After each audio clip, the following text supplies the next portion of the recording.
Вадик смайл.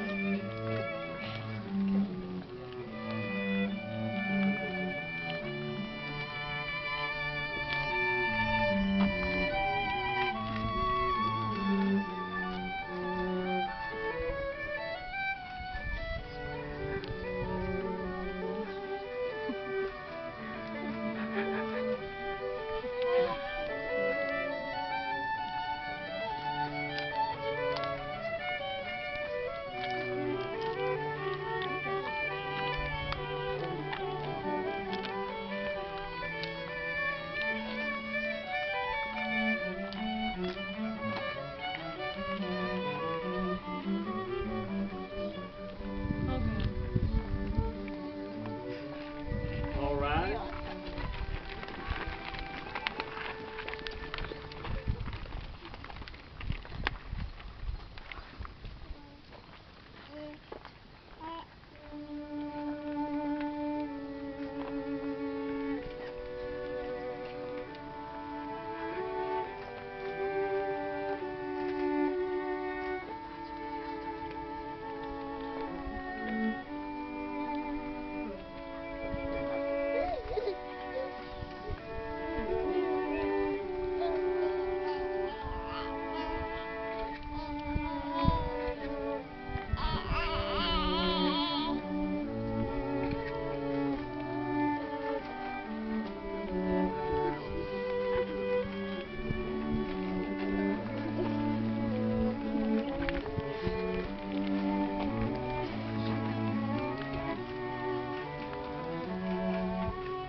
Dear family and friends and honored man and woman, God has unusual ways of laying his hands upon his beloved ones.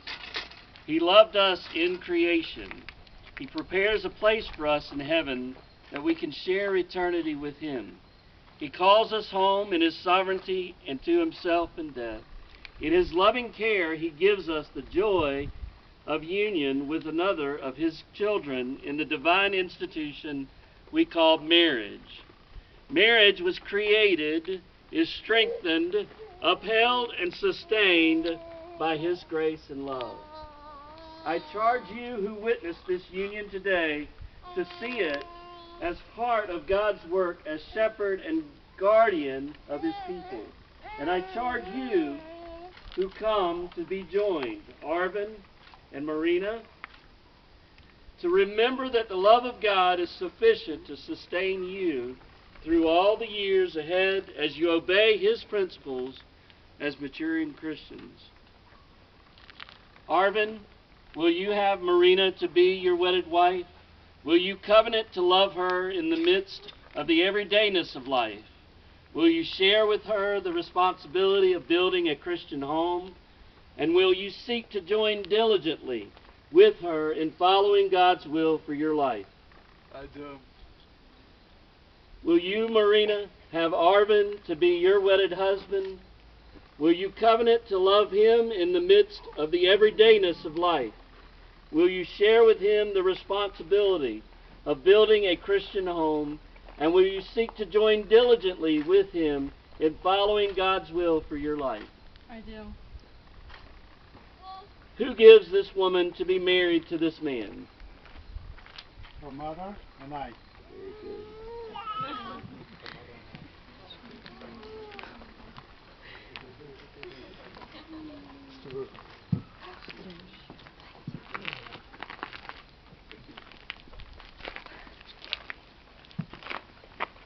You may be seated.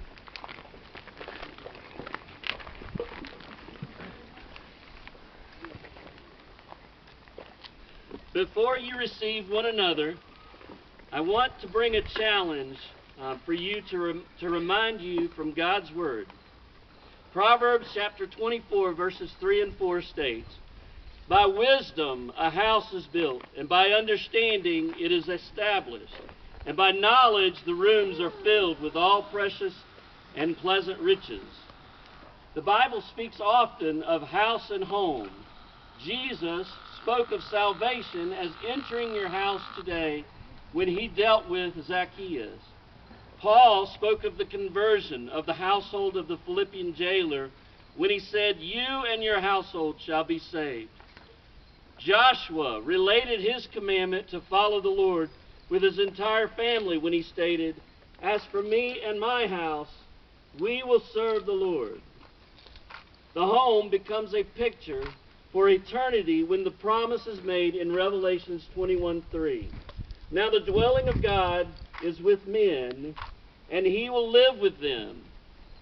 As you begin your home building, remember that God is the architect. You are the builders. How do you build your home? On the rock? One that will stand the test of time, storms, and adversity? You start with a firm foundation. It takes God to make a marriage. The Greek word for home is the shrine of God. Your home, because of your personal relationship to Jesus Christ, will not be a shrine of the gods, but the abiding place of the one true God. Every person ought to have 3 homes: a church home, a family home, and a heavenly home. That is a great and firm foundation. With Christ as the foundation of your home, you will build a home that will last as long as you do. You will continue to build your home by raising good walls of communication. Most marriages that end in trouble do so not because of blowouts, but slow leaks. Many active marriage counselors consider the failure of proper communication between husband and wife to be a major cause of family problems. Let me urge you to take time for communication. Take time to understand your partner. Take time to speak in love. Take time to be a good listener.